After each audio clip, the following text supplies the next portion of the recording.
Hello and welcome to the Hark Now Here Spurs Fans Podcast, a podcast from proper Spurs to all the proper Spurs around the world. And guys, we done the double over United. For the first time in 35 years, we have done the double over United. We've gone away with 1-0 winners. We've beaten 3 times this season. Apparently, not playing midweek does us justice because we actually looked on fire today. But it's me, TJ Smith, and I'm with my good friends Matty Kerr and Kevin Dennis. How you doing, boys? What's going on? How you doing, boys? We're feeling really good. All good, boys. All good. First of all, Tej, you've been on the piss down there. How you feeling? Yeah, I was going to say, like, if I sound a bit echoey or a bit slurry, it's because I've had a few beers for the change. I actually went to the game, first home game I've been to in a while, and I've literally come straight off the train onto the podcast. So, yeah, we're literally... have you got JD in that? I'll fill it up. It's only JD. There's nothing else in it. It's a Coke bottle full of JD for those watching. What's the excuse for the forehead sweats?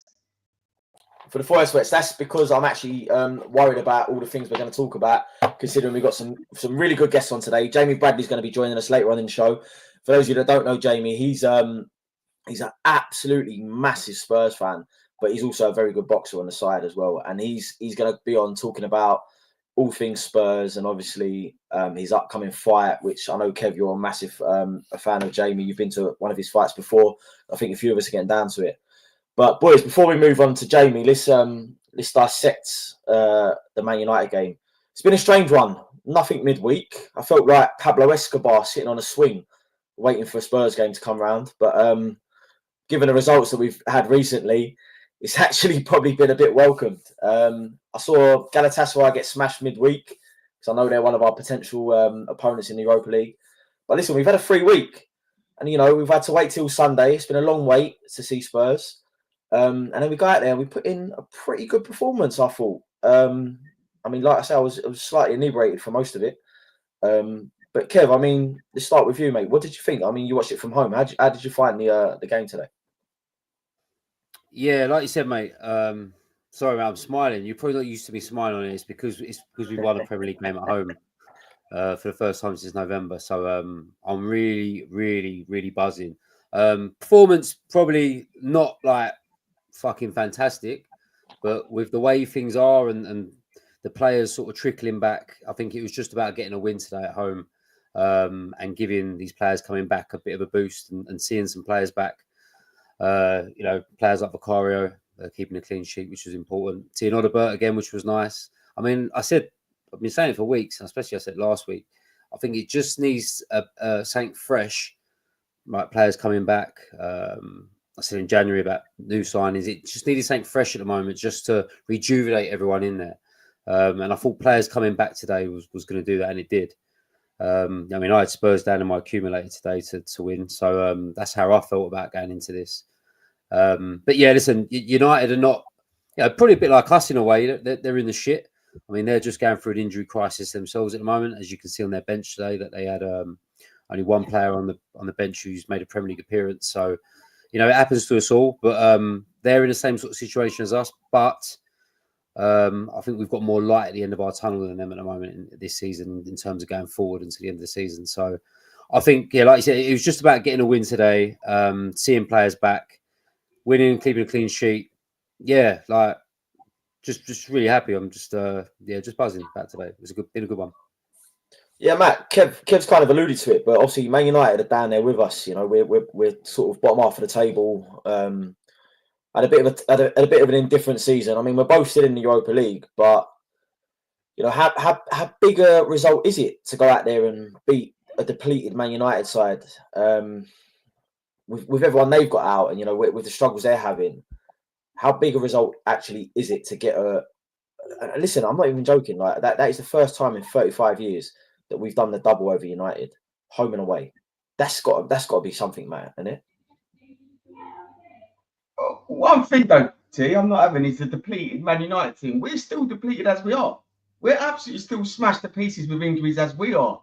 So you can't say like a Man United injury hit team because we're still half a squad missing as well. Like got Van Dijk didn't even come on today. Like this is the depth that I feel like we've got now, because we've relied so much on players like Jed Spence, Archie Gray come off the bench. We've relied on these players so much.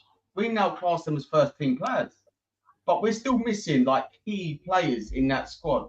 But mate, look, massive today. But also, we were down there with Man United. We're not no more. We're out of that relegation battle now, T. We're like, honestly, we're going to go for top 4 now, mate. Yeah. I mean, he's keen. He's keen, thinking we're going to go top 4. But 3 points again. Ole, ole. Mate, we just. Do you know what? Mate. It's been coming though, hasn't it? Do you know what? It was good though. It was good to see players back, and it was just like it gave us a bit of a boost going into that game. Well, James Maddison today was brilliant. Best he played for a long while. It did have that kind of new chapter feel. It felt like we turned the leaf today. You know, we've gone out the cups last week. It's been a really disappointing time for Spurs. You know, we had all the injuries. Like if you look at us at the end of last week, all the injuries were still there. We're out of the Carabao in really bad fashion. You know, we kind of didn't really turn up for the semi-final, second leg. You've then gone down at Villa away as well, and you know you're out of 2 competitions in a week. Everything's looking quite bleak in the league. You've only really got the Europa League hope, and then you've got to wait a whole week for a game. But then you know, as that game approaches, you then see Odegaard's back, Maddison's back, Udogi's back, and you've got all these players coming back into the team. And you start getting that like rejuvenation feel. And then to go, I feel, in my opinion, to go out there today and, you know, I thought we kind of controlled United for most of that game. I don't really think there was any points in that where we really looked threatened. You know, they had a couple of odd chances here and there. But I think Vicario's massive as well. To get Vicario back is absolutely huge. For me, he actually is the main leader in the team. I mean, I don't know. What do you think, Kev? You know, like we've had that week last week where it's all doom and gloom.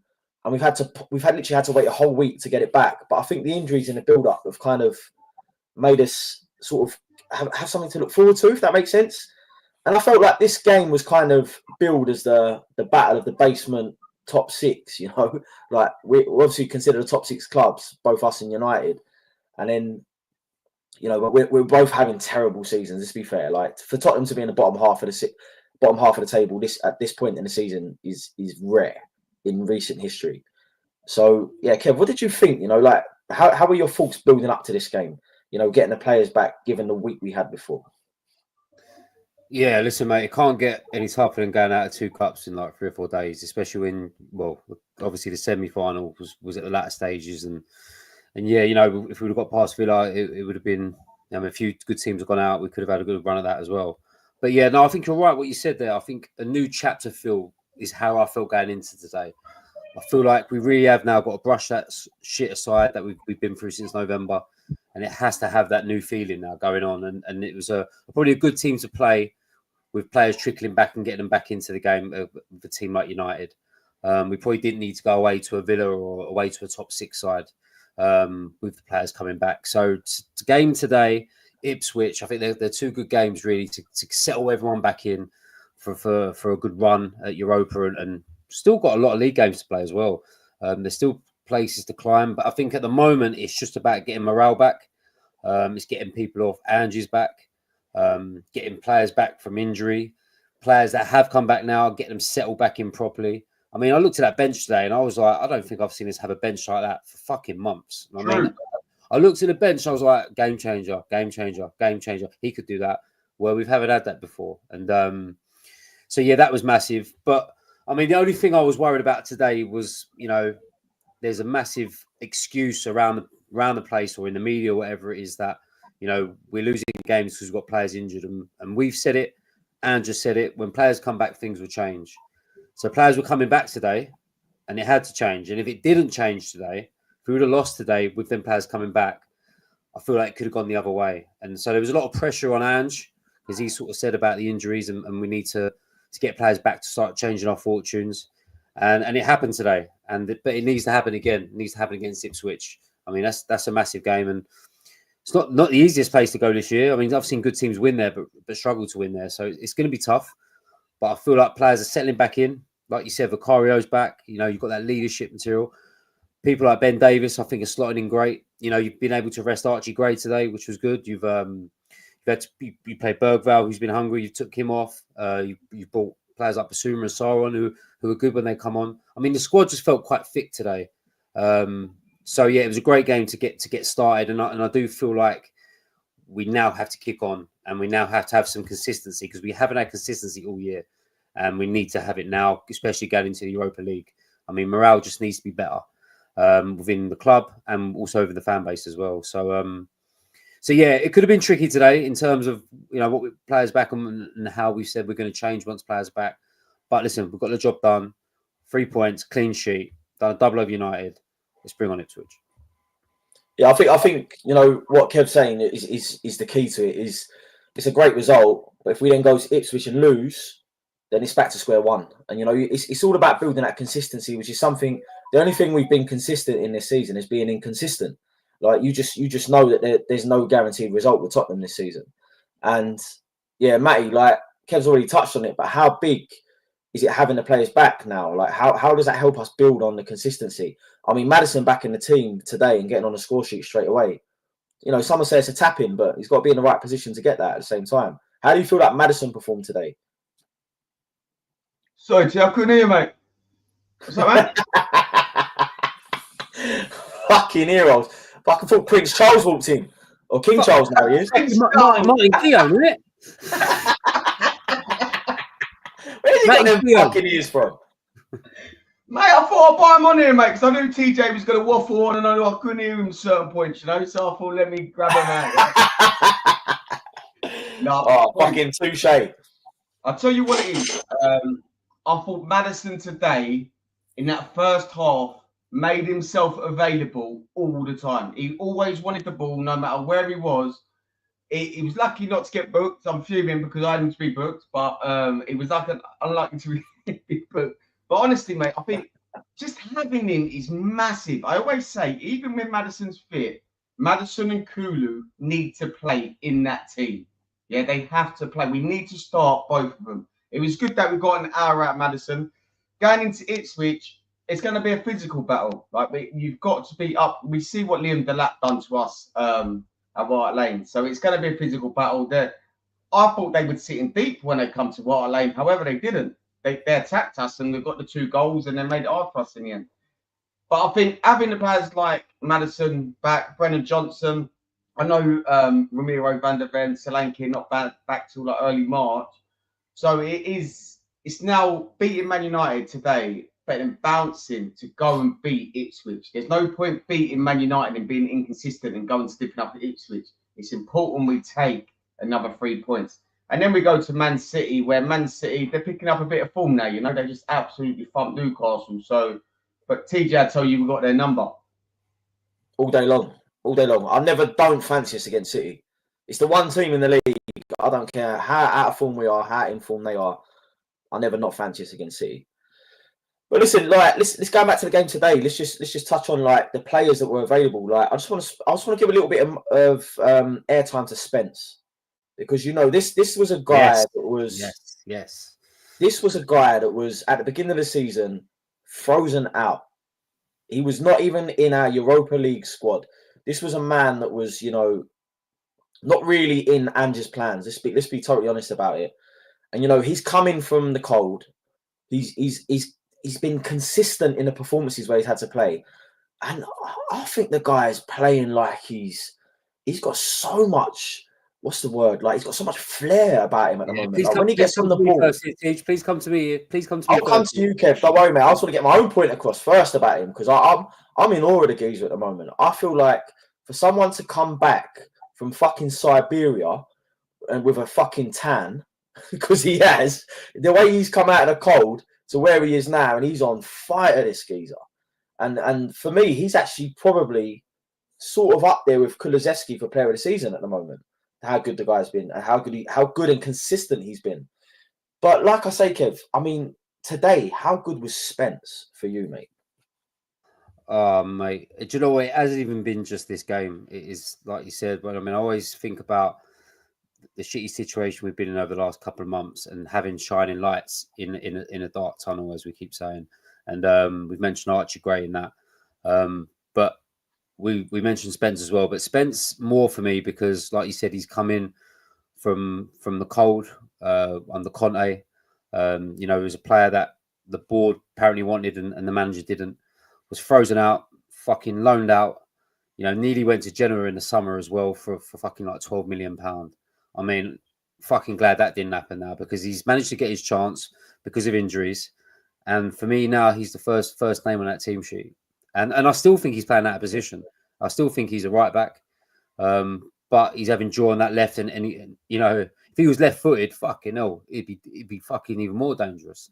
But he's playing on the wrong side really, but he's making it look easy. And I mean, what more can you say about him? But I think we've got to speak more about his character because we know he's a player. We know that he was well sought after when he was young.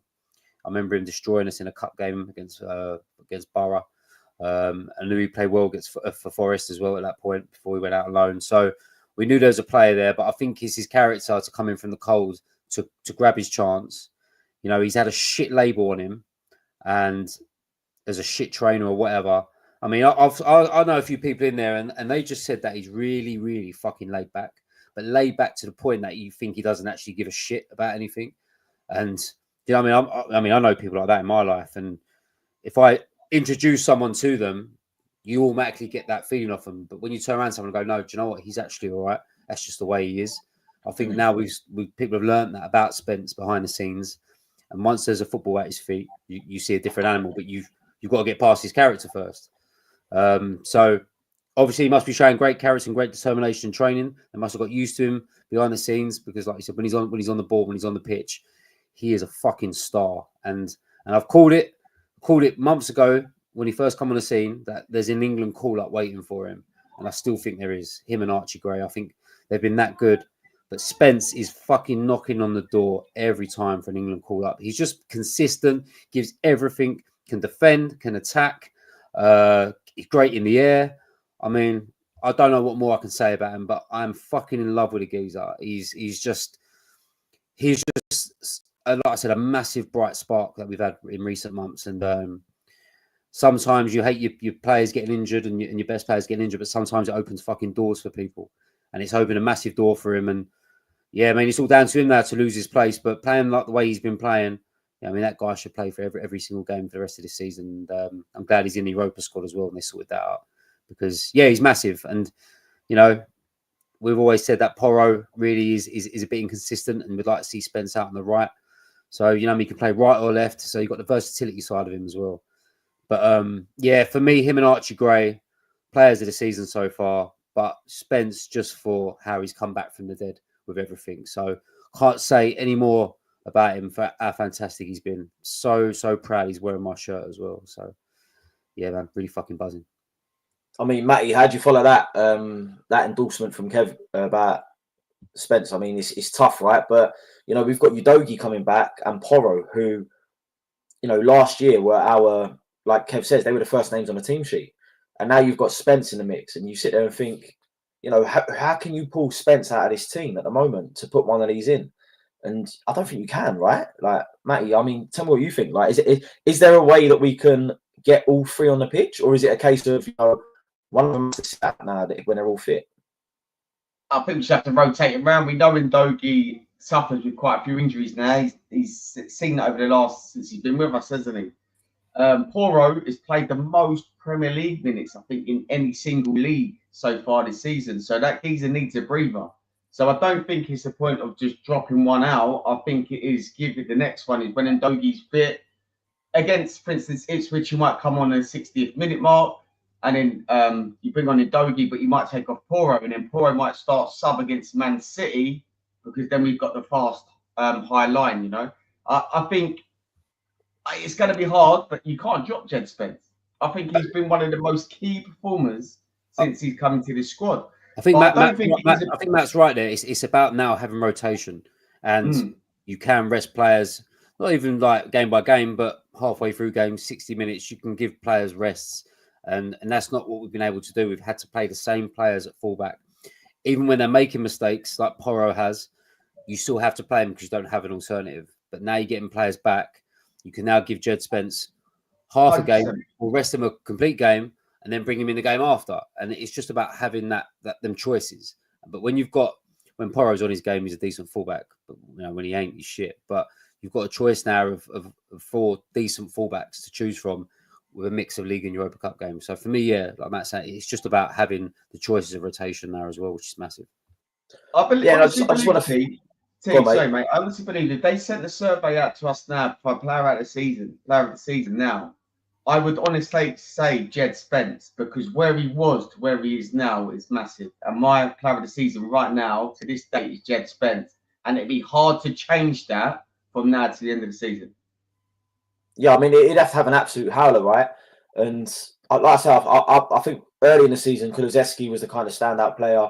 I think Archie Gray, just for his adaptability and like how the guy's been an absolute fucking like stalwart for us every game. Like he just comes in and does a job, and we can't really knock him. But I mean, Josh Lappin, like just on this point that we're making about our wing backs, can we stick Porro on the wing? Quality attacking player, but poor defensively. I mean, I kind of agree with that. I think going forward, Porro's got a lot to offer, but just doesn't do it at the back. Kind of gives me those old school vibes where you just want him to play. You know what, Tej? I mean, you ain't seen the game back, Matt. You probably know more what I'm talking about with that Garnacho chance today. Pedro Porro was in the 18-yard box when the ball had been pumped out wide. There was not one player on Garnacho because Porro, for some reason, has ended up in the centre of the pitch. That sort of shit needs to change defensively. I mean, I don't see Spence doing that. I mean, they're the kind of things Porro does where he can go out attacking, but when it comes to transitioning, getting back, he's all over the fucking shop. And that's where you need someone like Jed Spence, who's not only good at attacking wise, but he's also by trade a really good defender. But on that point, I think he can do a job there, by the way, Porro. I do. I think Johnson's a different type of wide player. But, I mean, I'll be surprised if Ange don't give that a go of seeing him, because his delivery is, for me, is quite Trippier-esque. When Trippier was at Spurs, I thought he had a great delivery from the right. And so, yeah, I think that's a really good point to mention there from Josh. Oh, 100%. And listen, like, from one man of the match to a man of the moment, I'd like to bring Jamie Bradley in. He's obviously got a big fight coming up, but we'd love to. He's obviously all Spurs. He's one of a good friend of the show. How you doing, Jamie? You're in the show now, mate. All right. Sammy J. All good, mate. All good. Obviously, nice to have you on the back of a good result for a change. Good to be back. It's always a good result when you're involved, but sadly Spurs ain't been the same this season. But no, it's been what do you think, mate? I mean, I don't know. Did you see the game today? What do you think? Yeah, I was down there today. You know what? I thought we played well the first half. I thought the start of the second half we fell asleep a bit, but obviously they were going to sort of come at us a bit more and that. But you know what? You can't knock a win. You know what I mean? And beat them lot and all. So yeah, happy. You know what I mean? Yeah, mate. Like I was saying earlier on the pod, I don't know if you heard it, but it's the first time in 35 years. I mean, I'm not much older than that myself. Like since we've done the double over them. We haven't beat Man United home and away in a season since the 89-90 season. I think that's a mad stat. And to think that we've done that this season, as well as beat them in a cup as well. Exactly. Out of all seasons to do it in this sort of season, it's been a bit up and down for us, you know what I mean? But no, happy days, mate. And I mean, you've obviously heard us talking in the background, like, but Spence is coming through. You've got players like Archie Gray doing a job. And all the players coming back. Like, what's your thoughts on where we go from here, from after the United game? No, what it was, my opinion on it is like, especially the past few games and that, I think a lot of senior players haven't really stepped up and shown a bit of authority on the pitch. I think the youngsters coming through have actually taken the sort of game by the bollocks a bit, and that's why you got your Spence and Bergvals. They're becoming like sort of key players in our squad at the minute. You know what I mean? And it's great for like obviously the youngsters to do that, but you'd like to see a few more of the senior players to sort of show that initiative on the pitch and have a bit more fight about them, especially like in the 2 cup games. Obviously we got knocked out of last week, and that is it weren't great, but you want the sort of older players on the team to show that sort of personality on the pitch as well as the youngsters, you know. Yeah, Matty, I think we've discussed this before, right? Like we spoke about certain players this season, and Jamie's kind of hit the nail on the head, right? Like where you've expected players like Sonny, Bentancur, Davies, these sort of players where you feel like these are the guys in the dressing room that have a lot to say. Even Maddison and Romero, I know they're injured at the time, but you kind of feel like they should have a lot of things to say in the background. They've kind of haven't really been showing it on the pitch. And it's actually been, like Jamie said, it's been the young boys like Gray, Bergvall, Mikey Moore when he's played, Spence, all these players that haven't got a lot of minutes under their belt. They've kind of come through and they've been actually the ones that have pulled us through this bad period. And, you know, I feel. Do you feel like Sonny and that have got a lot to answer for, mate? Look, I'm going to lay off Sonny today, mate, because I've been quite critical of him over the time. But I honestly think during this period, what we've had, these key players that we're talking about, I think Ange knows they're not the players he wants going forward because they haven't stood up when the going's got tough. So I think you'll see the end of Basuma. I think you'll see the end of Bentancur this summer. I think them two will be offloaded potentially this summer. I think Sonny, there's already talks that, I know we've got this option to extend, but I think they're talking now potentially parting ways with Sonny this summer. So I do think Angie's looked at this in this situation and been like, where were you when we were terrible? And I think he'll offload them, mate, and bring in new players. I really do. I mean, it's something that could happen, right? I mean, it's something that needs to be reviewed because I think we bought young in the summer, and it's everyone's kind of talking like, you know, it's good for the future, but where are our game changers? Where are the ones that are going to pull us through the hard times? And I feel like that's been identified as a massive weakness of Spurs this season. But, you know, I want to touch on one other thing as well. And now that Jamie's on as well, I think it'd be good to get his opinion. But, you know, there's been a massive debate amongst Spurs fans about where the blame lies, about why we are where we are, why we fell off, why we've been overtaken by clubs like Villa. I mean, Villa and Newcastle have both been down to the Championship and back up and seem to have overtaken us this season. Do you know what I mean? And we've come from competing in Champions League quite consistently, finishing in European places regularly. And, you know, but Ange, you know, some people have said, you know, Ange shouldn't be getting off scot-free. I mean, Jamie, where do you sit with the whole Ange in, Ange out? And, like, is today's result swayed you anyway? My sort of thing is, I think, especially as a Premier League manager, if you've got the injuries that we've got, as a manager and a coach, you've got to adjust your tactics and your way of playing to the strength of your squad. So it's all good, like, well, it's all well and good going on the front foot with your starting 11 and all your strongest side. But like us, when you've got like 11, 12, 13 players out injured, and then you're bringing in such a fresh squad, surely you've got to adapt that squad. You can't expect the squad to play the same way as that 11 who have probably got more experience, a bit more maturity about them. So that's my sort of thing. You don't know whether to think it's a bit of naivety coming from Ange or if it's just stubbornness. I think at the same time the players have got to hold themselves a bit accountable for it. But I think that's due to lack of leadership on the pitch. I know we've got Sonny, who's our captain, but realistically, is he a vocal voice on the pitch? Is he someone who's gonna, like, when the chips are down a bit, are gonna, like, excuse the pun, bite down on your gum shield and you're gonna fight for the team for a bit? You know what I mean? I think the past few games we've had, it just seems like Tottenham have been there for just literally just taking the punches a bit, and just literally. Yeah, just like taking a bit of punishment and that, and not really going on the front foot a bit and trying to win a game. I mean, like that Liverpool game was a bit of a not having a shot on target. It's a bit of a disgrace, really. We just laid down, didn't we? What's that? Sorry? We just laid down that game, didn't we? I felt like we gave up before the whistle even went in that one. I mean, the home game. That was the game we played at home. Was Kingsky's first game, wasn't it? Yeah. And the way he was pinging the ball up the pitch, every time the ball come up to his feet, pinging the ball, going long, that was like his natural ability as a goalkeeper. Whereas you saw the couple of games after that, he was trying to play out from the back end, and that's where mistakes lie. And you can't help but think that's the tactics the manager wants him to play. And because of that, he's causing him to make mistakes because of the pressure he's putting on himself, you know. Yeah, so where do you think the captain? Sorry, Teach, can I just come in on that? Like, my defence of all that is I understand what you're saying, and things need to be changed for who you're playing and stuff like that. But I think when you've played one way, not only for his whole career, Ange, but sort of 18 months of being involved at Spurs, I think to change the way you want to play is difficult, as in a style. But when you have injuries as well, you're sort of bringing in players from the cold or from the reserves to then try to play a different way. Like some of these youngsters that have come through, your Mikey Moores. I mean, these boys are coached from the academy to sort of play the way that the first team play.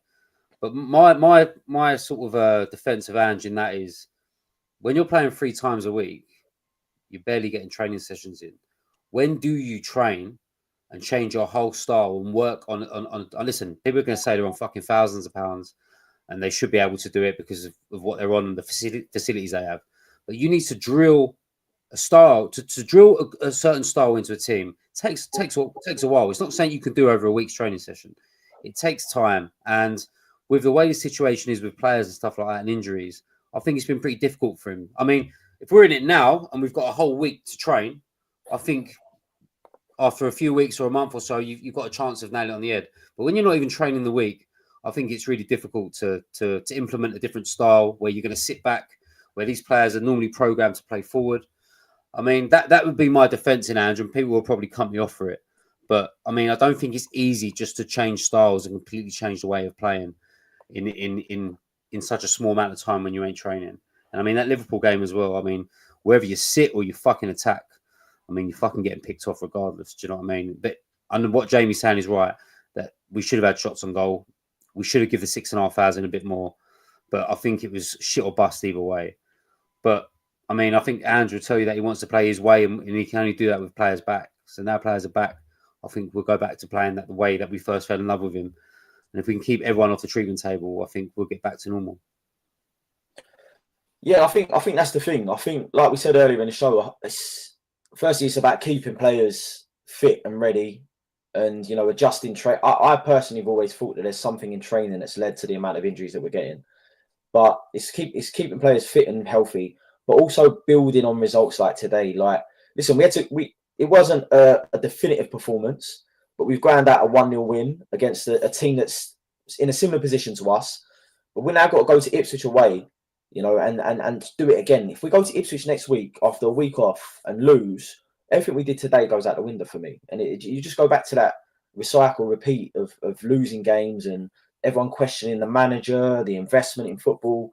And yeah, it just comes down to me to build that consistency, something we haven't had all season. And yeah, Matty, I don't know what your take on it is, but we've got a lot of rest now. We play Ipswich. We've got a week till we play Ipswich, and then I think we play Man City 3 days later. But then we get a weekend off because we're not in the FA Cup now, and and then March gets busy again because we've got the Europa League. We're back in the Europa League again. So, how do you start planning out with these games now? Because a lot of people are saying, don't focus on the league anymore. All your eggs should go into the Europa League basket. But we still need to be present there, right? And there is still an outside chance of getting top 8, which is looking like a European spot this season.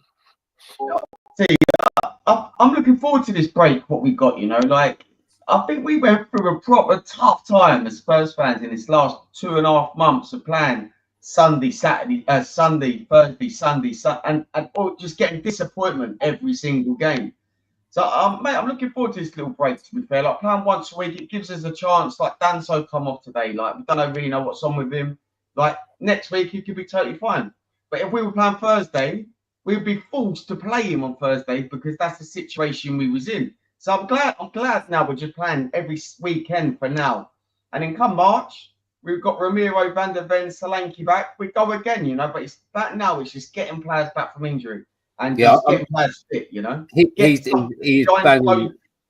Go on, mate. You bang on there, Matt. It's about rest and recovery now. Saying we haven't had it 2.5 months, and with the injury we've had in 2.5 months, the club has become really fucking toxic in terms of whoever you want to blame, whether it's Levy, fucking Ange, the players, senior players, whoever it is. It's become really fucking toxic. And a great point Matt just made there about someone like Danso who got a niggle today. He can now rest for a week. And I think it's really important that we have that. And I think it's really important that we fucking have that as well as fucking supporters, because them 2 cup games fucking took a lot out of me. Do you know what I mean? And sometimes, like, we moaned last year that we didn't have enough games and we was fucking sitting all week waiting. And now this year we've had too many games. But with the too many games, if we would have had a big pool of players to pick from, we had a full squad, I don't think we're stressing about it. But because we've had the players out, these last 2.5 months for me, it's felt like fucking 2.5 years with just the way everything's gone on. So yeah, I'm with Matt. Fucking bring on the fucking rest because they need it. I fucking need it. My fucking bank account needs it. So yeah, nice to chill out now until Saturday and fucking relax. Yeah, Jamie, we just get your final thoughts on it. Like, what's the most we can hope from Spurs this season? Where we've been with the injuries. We've basically been fighting in the trenches just to get through this phase.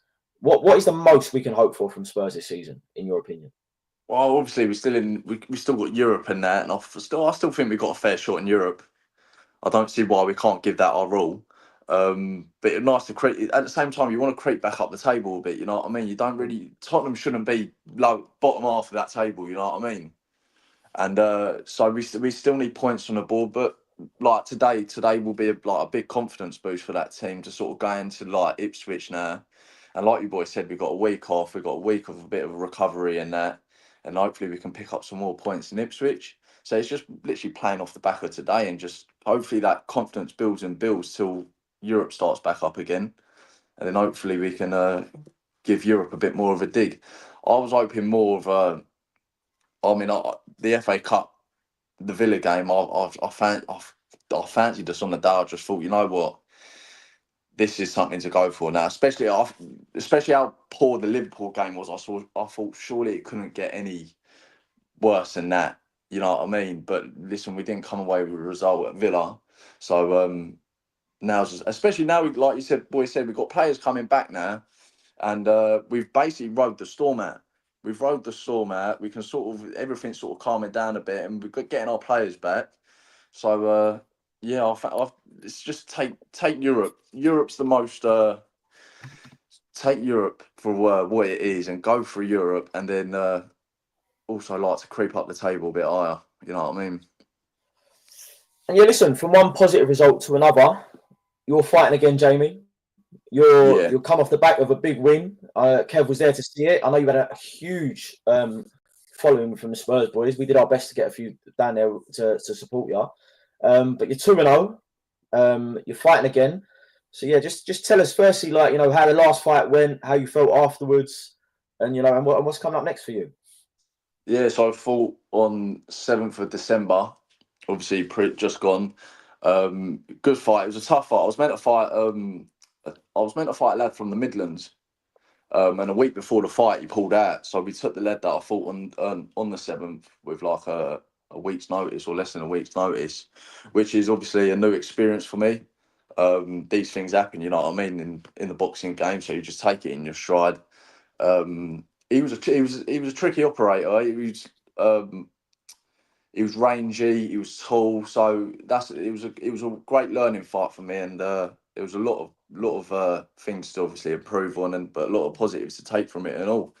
And yeah, we're back out on March the 8th, back at the York Hall again. So yeah, hoping for a similar turnout and that. And we've got I think we've got a lad from Luton, Jordan Harding, tough lad from Luton, and yeah, just knuckle down. Like I'm halfway through camp now. Camp's been going well, nice and fit, sparring hard and that. So just sort of counting down the days till fight night now. Yeah, and I think it's obviously huge, like you say, like Kev. I mean, you was at Jamie's last fight, so you can talk like to the atmosphere, and like I feel like we've said it before, like there's not many boxers in the professional scene that have a big Spurs footprint like Jamie does, and I think it's quite nice, especially like York Hall as well, which is local, for like people like ourselves to go down there and be able to support one of our own in with such like, and I mean, he was very successful. I mean, I know Jamie, you've only had 2 professional fights, but you had a good amateur career as well, and you're going on to your 3rd one now, and we all hope the best for you. And Kev, I mean, just how does it feel being able to go down there and talk a little bit about the atmosphere at Jamie's last fight? Yeah, mate, like I've said it before, to go and follow a Spurs fan who's doing or in a profession that you actually enjoy watching and is really into yourself. I mean, I've been waiting for that for a long time, and knowing people or mutual friends that I didn't know me and Jamie had. Because I only met Jamie through the Instagram. I mean, I saw a boxing picture and I was like, let me see what this guy's about. And then we started talking. And I was like, fuck, you know him. And, you know, I mean, it's a small world, right? But I didn't know how small it was until I got to Jamie's fight. And we went to the Salmon and Ball beforehand. And when I walked in that fucking pub, it was fucking rammed. When I say it was rammed, it was just rammed full of fucking Tottenham. It was like a Spurs away day. And some of the people in there that I saw, I didn't know Jamie knew. And I'm talking about proper old fucking faces here, old heads and famous names that have been down to Spurs for years. And I haven't seen him for years. So it was a kind of a bit of a, you know, sort of reuniting with people. And you're like, fucking, how you doing, mate? Where you been out seeing for ages? Because you don't get to see everyone down at Spurs because we drink in so many different pubs. But I was like in awe of not only the company I was with, but for the reason why everyone was there. And obviously that was Jay and his fight. So yeah, really good before the fight. Then obviously we got into the fight, watched Jamie do the business, see some more people I knew, managed to get hold of Jamie in there to get a photo with the man himself, which was pretty cool. Brought two of my Spurs boys with me who got to meet Jay, which was good. And then we went on to Lee's 40th party, and yeah, I didn't get into 6:30 in the morning, so it was a fucking good night. But just the whole experience. And I mean, if I'm in awe of it as going down there and seeing it around me, I don't know how fucking Jamie feels of knowing that everyone's there for him and him only. I mean, it must mean the fucking world to him. And yeah, very proud to know someone and be in company with someone and know the people that we know and have that circle that now I have an avenue now as a boxing fan to go and watch. I do call him this all the time. He's one of our own to go and watch. And anyway, it's a nice excuse to get and watch boxing, have a beer, and get away from the missus and the kids as well, which is great. So, but yeah, but really, really, really good night. And it's just a shame my mum's quite selfish to have her 60th birthday party on that night. So I can't make it down to his next one. But if I can try and get my mum to move it, Jay, I'm there. But I'm not sure she's going to budge. Get your mum a ticket.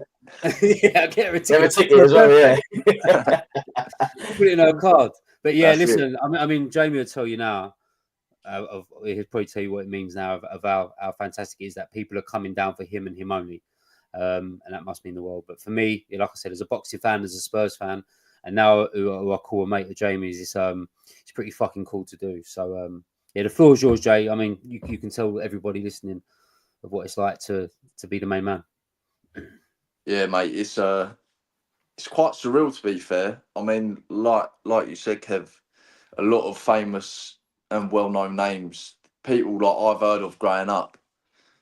Stories about people who I've grown, like these lads that growing up, and all of a sudden, like they're texting me for tickets and stuff like that, and I get half a bit sort of almost like starstruck, as if to say, "Wow, like we've got some like proper boys coming." But it's quite funny. I tell people about it because obviously everyone meets up and a little lot meet up in Shoreditch and that. Then everyone gets together at the Salmon and Ball and that, and I hear all the stories and that, and like and the group chats and that, and I often get a bit of fear of missing, like a bit of FOMO, sitting in that change room and that, seeing all the photos of everyone having a beer and that, everyone together and that, and I'm stuck in a change room just staring at the wall, till obviously get the knock on the door that you're up and that. But you know what it is? It's like you boys know, the small hall boxing's hard, and it's all based on like the support you get, the bums you put on the seats. I'm so lucky that I have each and every one of you that buy tickets and show support to me, because without it makes like it gives me it sort of gives me a ladder to climb in progression, and also it's like it gets your name out there. It gets you like you get people like well-known people following you and stuff like that, and all that sort of what's the word? All that sort of publicity. It just helps out massively in the pro game of boxing. Jay, do you find there's a lot of pressure with that? Obviously, knowing that every year and big, and when I talk about big names down at Spurs, I mean, I'm not going to bring names up. They know who they are, and you know who they are, Jay. That they're coming to see you. Do you feel that's added pressure to you, or do you fucking thrive on that, knowing that you're going to go there and do the business in front of them? I don't, because like they're all my pals, so it's not like, you know what I mean. It's like I'm fighting in front of my friends and my family. However, the last fight, I did feel a bit of pressure because I was on the in the match day program, and obviously like that was quite a big thing. And then I was on you boys podcast and that was another like big outlet of getting my face about. And there was a point in that week where I thought, bloody hell, like this is like catching fire a bit, you know what I mean? But I'll be quite open. Like I've said to people, I said, yeah, I probably did feel the pressure of that fight, but I'd rather feel the pressure now at an early stage of my career rather than all of a sudden I've got to fight for a title and the pressure is new to me, you know what I mean? At least I've got the experience at this sort of early stage to know what the pressure's like, and to fight in front of a big crowd, in front of a big crowd, you know what I mean? Cool. Can you imagine us lot in Wembley Arena? Fucking, we'd tear the place down, mate. Oh, Kev, I was just about to say, Jamie, ain't Levy been in touch yet to try and sell out White Lane? He'll probably be in touch to try to charge me for putting the Spurs badge on the shorts. Yeah. Next transfer window, Spurs will sign no one and then announce the boxing event at Tottenham Stadium, and it'll be Jamie. We're all fuming, and the next thing it's Jamie. We're like, oh yeah, we'll go to that. Yeah. No, one day. Jay, are you gonna go to the Ben and Eubank? Because I'll definitely be there for that. Yeah, I think we were talking about that the other day. I think a few of the boys are going. So yeah, you'll be like Ping now, yeah? You get us in the back or something, yeah? Oh mate, I'm trying my best to get myself in the back. Mate, I'm definitely up for it. Like, I went to the who was it? Chisora. Was it the Chisora Fury fight? Yeah. And so that was a good little do down at Tottenham. But yeah, I'll be up for doing that again. And it's nice, like obviously just it's good having a sort of like getting the boxing down there as well. But then going with all your pals and that, all your Spurs pals and that, because that's our money, you know what I mean? Yeah, definitely. So, yeah. I was going to say, it's a weird. I've done the Joshua Usyk fight at Spurs, and it's such a weird. It's a different atmosphere, isn't it? Going there for football and going with all your mates for something different, but in your same stadium, in your own place. It is weird. Like, I was sitting there drinking a beer in the stands, thinking, "Fucking, this is new." Like, but it was the bollocks. And like, I love a boxing event. Like, I think, like we've said, we're massive boxing fans, all of us on here. Like, and to have you as someone that that we're now following and someone that we're getting behind, and we're trying to do as much as we can for you as well. We'll give you the platform. I mean, it's great for us having you on. Like, we feel very privileged to have you on our show. Like, to be able to talk boys, about I'm always thankful for you boys having me on. You know, because just like I said, it's another bit of just me getting my face out there a bit more, and it just helps with the support and stuff like that. And also another thing is, like, for people who don't know me, can see me like talking to you boys and that. So yeah, it's just like I'm always appreciative when you boys always say if I want to jump on, you know what I mean? Yeah, Jay, talking about that, let everyone know where they can get tickets and where they can find you, because there'll be people in here that are not on the socials and they just listen to this. So yeah, so I'm on obviously Facebook under like Jamie Bradley, Twitter Jamie J Brad, and Instagram Jamie.Bradley00. Message me on any of those. I'll get back to everyone if you want tickets.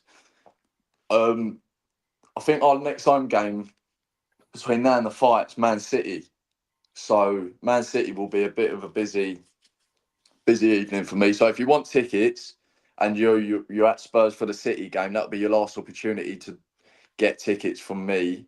Unless you sort of nearer the time or after the game, we'll have to sort of come up my sort of ways to pick the tickets up and stuff like that. But yeah, if you want tickets, Man City game, I'll be running about all evening, dropping tickets off like I've been doing today and that. So it'd be good to sort of see the people and meet the people that are coming to support me, you know. Yeah, no, listen, Jay, it's been great having you on, mate. And like, like I say, we don't feel more privileged enough to have you on. And we definitely want to get you back on after the fight to hear all the stories about how it went. And we know you're going to be 3-0 after that. So it's a no-brainer for us. And I'll let you know what my mum thought of the fight as well, Jay. What's that, sorry? I'll let you know what my mum thought of the fight. Oh, wicked. Wicked. But no, it's an absolute pleasure. And if there's anything we can do, we're obviously going to put all your socials out there on the platform as well for us, so that you get that kind of so that people know exactly where to go. So we'll put all your tags out there so that people can find tickets. But listen, James, look, Jay's on the show and he's a very approachable bloke. Like, if any of you want tickets and you see him down the lane, Go ask him, talk to him about it, That's or it. come Also, to us. another thing, tickets are available at the Coach and Horses as well. So if anyone does miss me, Tina at the Coach and Horses have got tickets up for the fight and all, so they'll be available to get from her. Perfect. Thanks a lot, Jay. Cheers for coming on, mate. And Nice one, boys. Thank you very much. Top man, Jay. Top man. Good man, Jamie. Cheers, Have a good mate. one. Yeah, See you later, cheers, mate. boys. See you soon, yeah.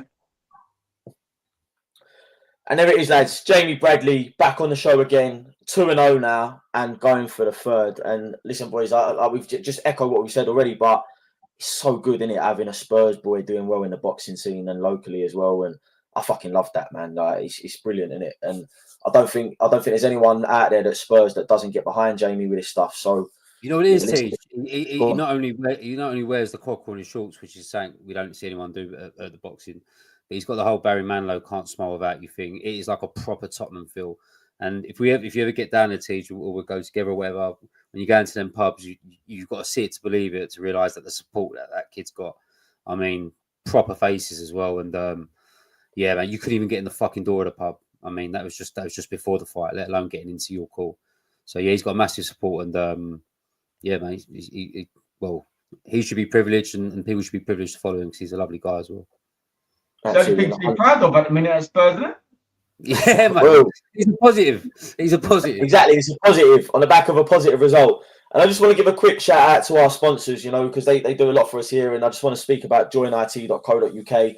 We provide all your IT solutions. We've got it on the banner here today, and we've got it as a tag that we use on our Instagram and all our socials. So please check those guys out. They provide an absolutely brilliant service, and yeah, it's just worth having a look at what they do because they do so much and offer so many products there. So definitely have a look at our sponsors, joinit.co.uk. But let's moving on to something else, and a little bit of change of tact now is the protest. Today was the day of the protest. I was going to get a beer for this one. He's getting another beer, is he? But I feel like it's been I feel like, you know, the protests have got a lot of stick from us in history on this show because, you know, they haven't had much backing. It's been very unorganized. You know, it ends up being 20 geezers with a couple of fucking flags and pitchforks, and it doesn't really work out. But I was there today, and I mean, it was a I see Kev laughing. Apparently, It's the pitchforks and the 20 geezers. Seeing with their fucking top hats and flames and that, burning witches. But yeah, listen, there was a lot. This one it Change for Spurs organised this one, and it done the rounds. You know, we mentioned it on a podcast a couple of times. But there was an absolutely massive following. And I mean, I'm talking upwards of 800 people that were behind this. And, you know, I think it's gained a lot of momentum given where Spurs are in the table. The fact that we haven't seen investment in the squad to the extent that we think we should. But I mean, yeah, listen, like we've got a good friend that goes down there. He sent us a lot of videos that we've posted on the socials today. But Matty, like, just to bring you into it, mate, like, what are your thoughts on these protests? Like, where do you stand on it? Like, do you think it's gaining momentum? Do you think anything will change, mate? 100% it's gaining momentum, TJ. So I joined Twitter, and that changed for Spurs. I follow them, and they follow me back. And I've been following them throughout the last couple of weeks on Twitter. So I've been thinking, like, this is gathering movement here, yeah? So this is not just the protest that you saw a couple of months ago where it was just a couple of people. This is building and building and building there. And I think from the transfer window, we had an awful transfer window. Levy went in from the 29th. He didn't do himself any favours there whatsoever. We should have been in the market on the 1st and 2nd of Jan when Angie's screaming out for players. He didn't get it. So come the end of the month, we're still scraping about. And I think, mate, fans are just fed up, mate. They're fed up. Even if it's Levy in or Levy out, a change needs to happen in that club for us to move forward. So I'm with it. There's a change that needs to be happened. Do I know if the grass is green now, if we sack Levy and get rid of him? No one knows that because no one can predict the future. But all I know then has to be something that comes in place that moves this club forward.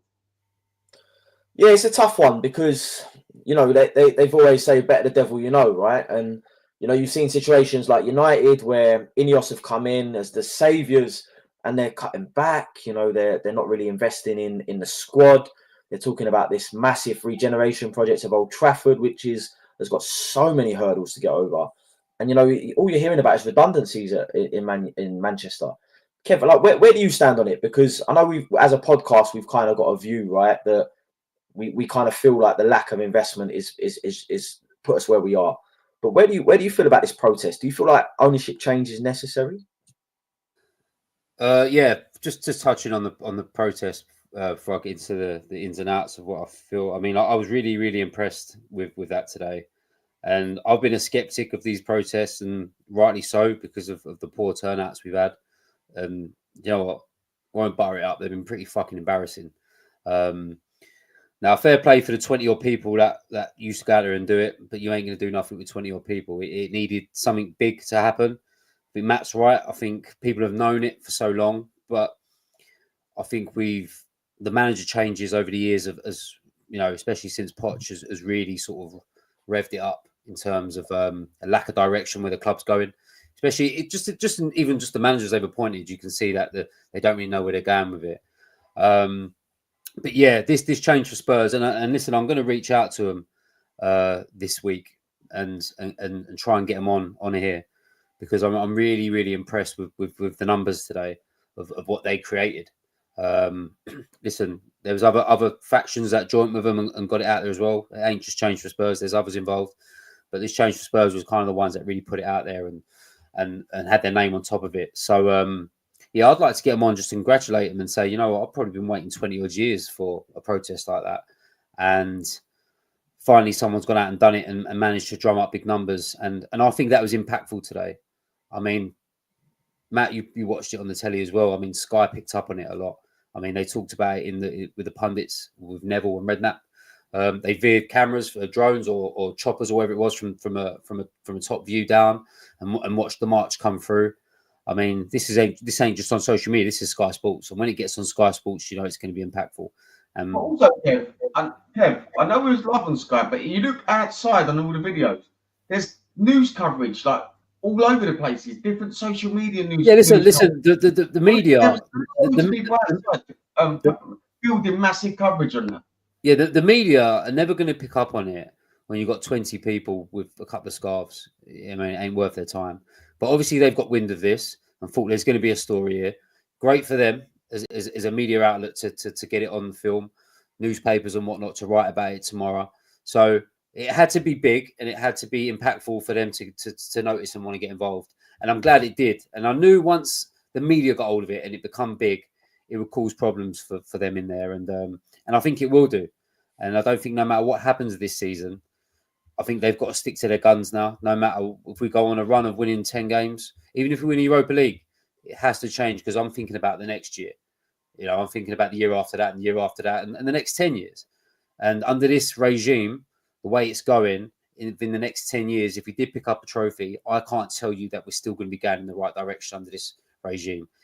It just needs something fresh. I mean, to boot Levy out the club completely would be quite, I don't know, it would be quite damning for him. But I think as a business, I think you need him around. He just needs to detach himself from the football side of it. And if you can get that in writing, if someone wants to come in and take over and go, look, Daniel, we're going to take it over here, but we want you to stay on. Here's a contract, sign this, do this side of it, do the NFL, do the concerts, but you detach yourself away from the football club. I mean, I think I'd be happy with that, because there's no better businessman in the Premier League than him.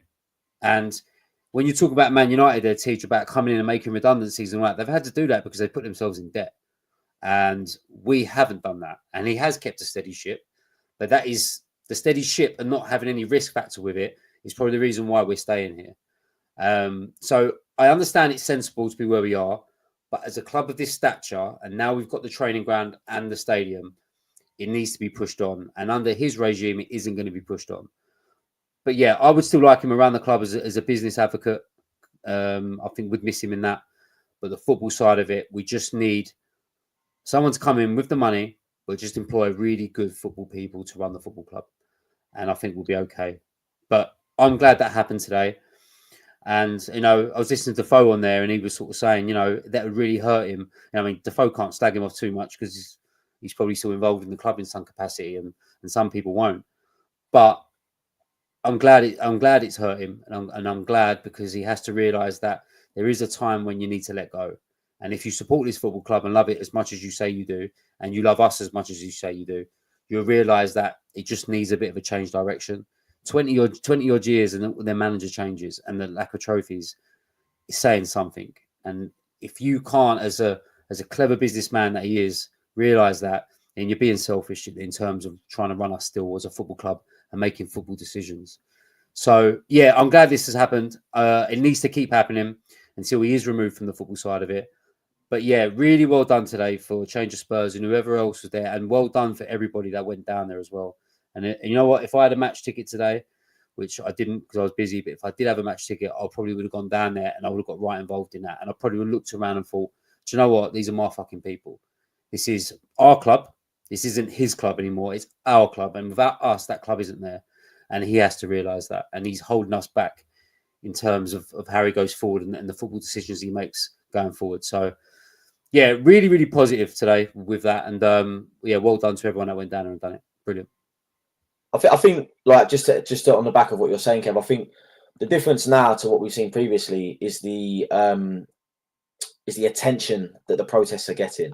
Like, this hasn't existed before, you know. It's kind of been a side story to Spurs over the years, but we've always kind of had a good level of performance. We've always got into Europe. We've always kind of competed for trophies at the later stages, but we've never got over the line. And I feel like the protests were kind of in the background more as the foreground. I feel like us dropping off the pace, seeing teams overtake us, and has really highlighted the fragile side of the football investment that we have.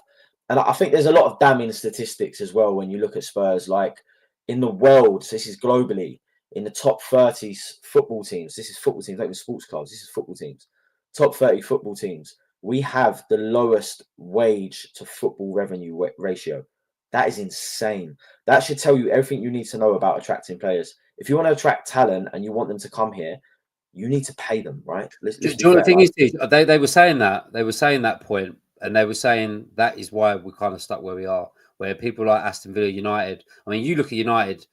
I mean, that is where people will say, do you know what? Levy has done a good job because you don't end up like Man United. But the reason we've got that stat, which is fine, but there's no ambition in that stat. But also, Kev, there is some argument in it, right? Like, Aston Villa's, I think, is something like 90%. So there's an argument for being over careless there, right? Like, as in, like, they've got to a point where they're now paying such high wages compared to what they're taking in that they're at a point where they're in a high risk model, right? But if they finish high in the league and win trophies, and the revenue is going to come in, and it's kind of going to sort of put a dent in that, isn't it? But if they don't, then fucking hell, it's curtain. Exactly that. It puts a lot of emphasis on being successful, right? But if we start comparing ourselves to teams that we want to be competing with, like Arsenal's, Chelsea's, their ratio is more like 55%, 52%. So we're talking about increasing our ratio by 10%. That's not, like, in the grand scheme of things, that's doable, especially with the cash in the coffers that we have, right? And listen, I don't profess to know the ins and outs of Tottenham's accounts, but I read enough to think I know what I'm talking about when it comes to the PSR side of things. And we're in a very healthy position. So the purse strings do need to be loosened a little bit when it comes to this stuff. All this, like, if you trust your scouting system, which again is a big if, and they identify players that they feel that the manager wants and will help us move on and push on for trophies, go fucking get them on day one of the transfer window, not day fucking 29. And see, this, you go. Yeah, so what's frustrating, right? See, we went for Mark Gay, 70 million. We're thinking, right, so we've got money there. But in the summer, you expect us to sign the players that we're targeting plus an extra 70 million, because that 70 million is there. Yeah, they were saying on TalkSport and that we could spend 200 million on the last day of the transfer window, just gone, and we would still be nowhere near PSR.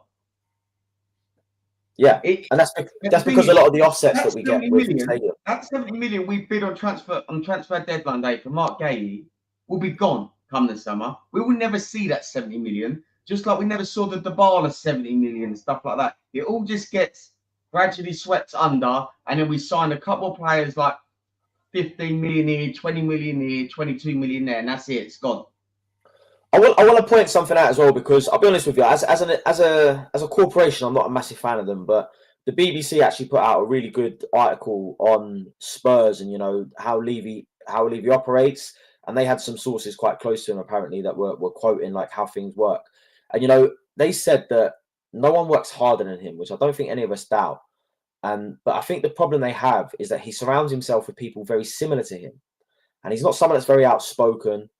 So you see him at an AGM, or you see him at a supporters trust conference once a year where everything's scripted, because he doesn't, apparently is not someone that's confident in speaking out loud. So these are things that I feel like, if you're that sort of person, that's fine, but you need to surround yourself with people that can give you alternatives, right?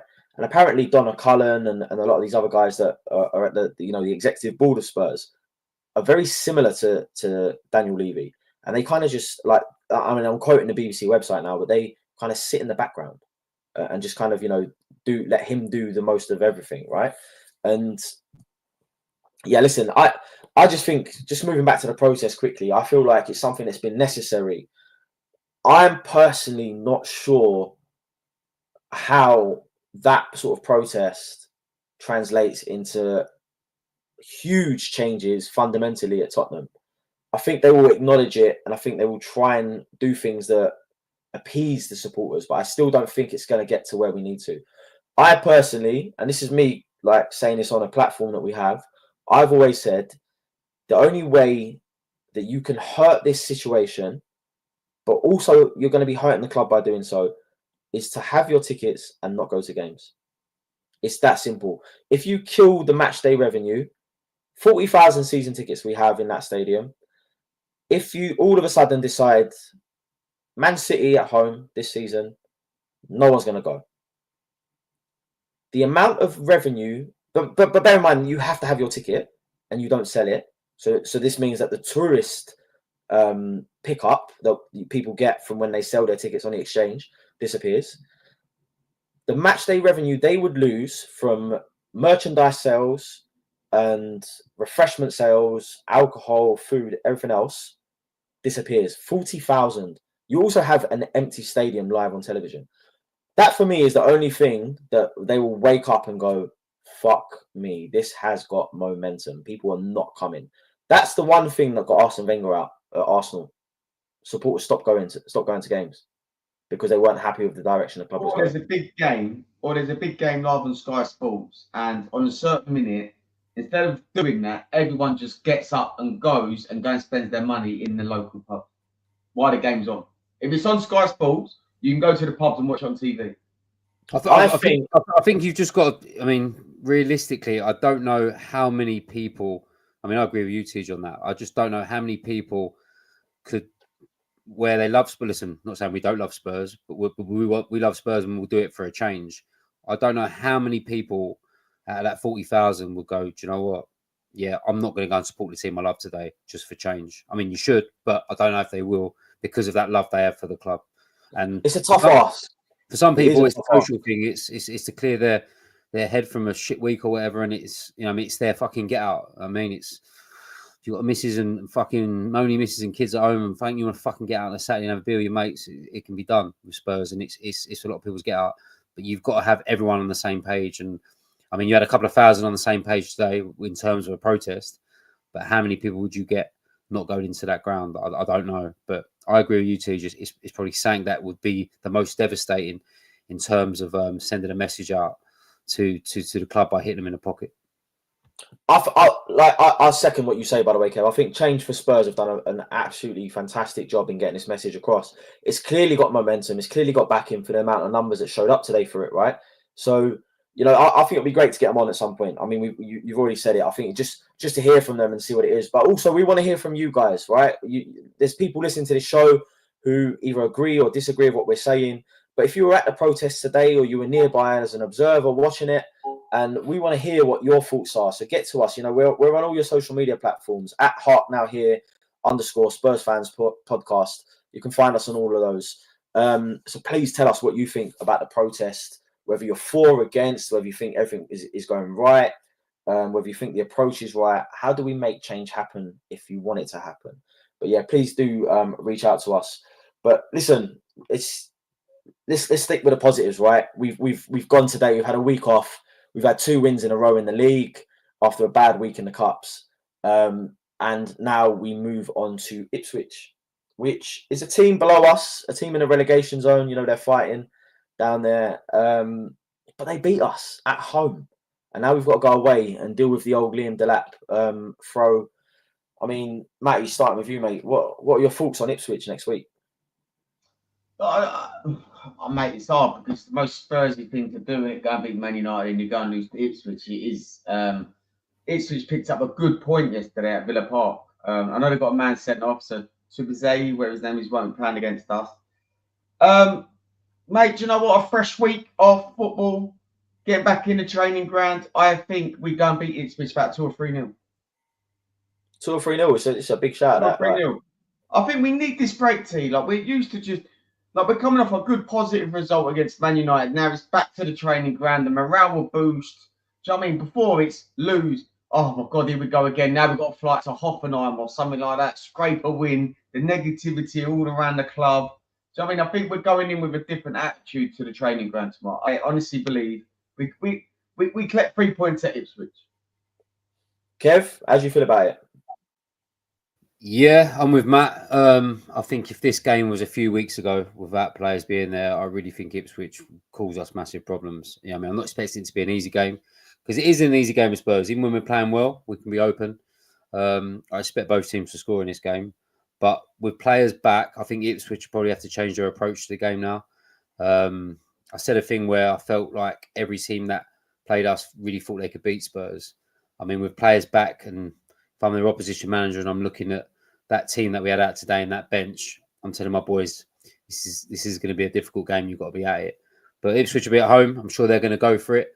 I'm sure we're going to pick them off in a lot of ways. I mean, like I said, there's a week of training now, a few days rest, then training. They can, sort of prepare properly. There'll be players that will probably be rotated a bit for Ipswich. Like, I mean, you probably see some of the players on the bench play today. It's just about having rest and freshness. So, yeah, I just think the rejuvenation after today will set us in good stead for Ipswich. So, yeah, Teach, if you're going to be there and you can pull another ticket out your arse, I'll be joining you. But, yeah, I really fancy 3-1 Spurs. 3-1 Spurs, yeah. And do you know what, boys? I kind of echo what you said already. I am hoping I'm going to be there. I've been promised a ticket. Whether it comes to fruition, we'll find out. But, yeah, I'm hoping to do Ipswich away. I think with the players we have back, and if And goes with his usual strategy of playing out and attack football, I think we'll comfortably win the game. I'm not sure we'll keep a clean sheet, but I'm probably going to guess where Kev is actually on this one. I think we'll be 3-1 winners at Ipswich, which gives us 3 wins in a row in the league, which takes us nicely into March actually as well, and onto the City game at home. Sorry, is City away? City's away. No, it's home, isn't it? It's home game. City. Yeah, which of course is they're getting a bit of momentum back now. But things upcoming this week, we've got the Europa League draw on Friday. So obviously the playoff games conclude this week. We can play one of 4 teams. It will be either I forgot the name of the is it Midtjylland? That's it, Midtjylland.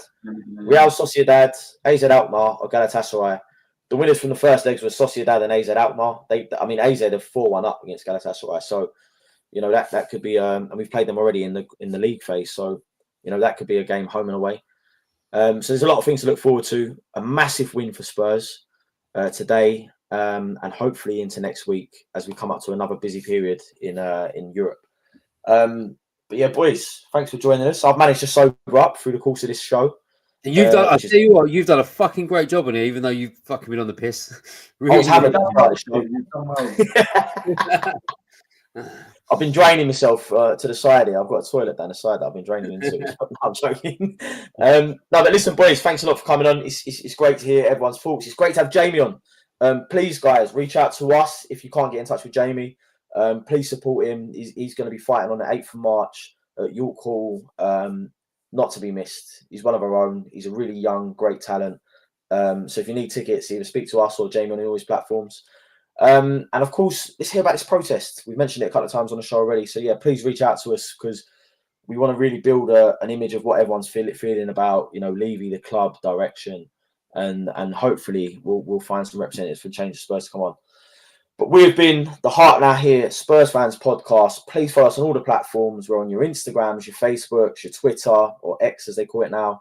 Matty runs a TikTok for us. And then obviously we're on all your streaming platforms as well for your podcast. So Spotify, Apple Podcasts, and all the other ones that anywhere you can get your podcasts, we are there. So please follow us. But for myself, Matty and Kev, we've been the Heart Now Here Spurs Fans podcast. Another win under the belt. That's 2 in a row in the league, and hopefully momentum to the end of the season. Come on, you Spurs.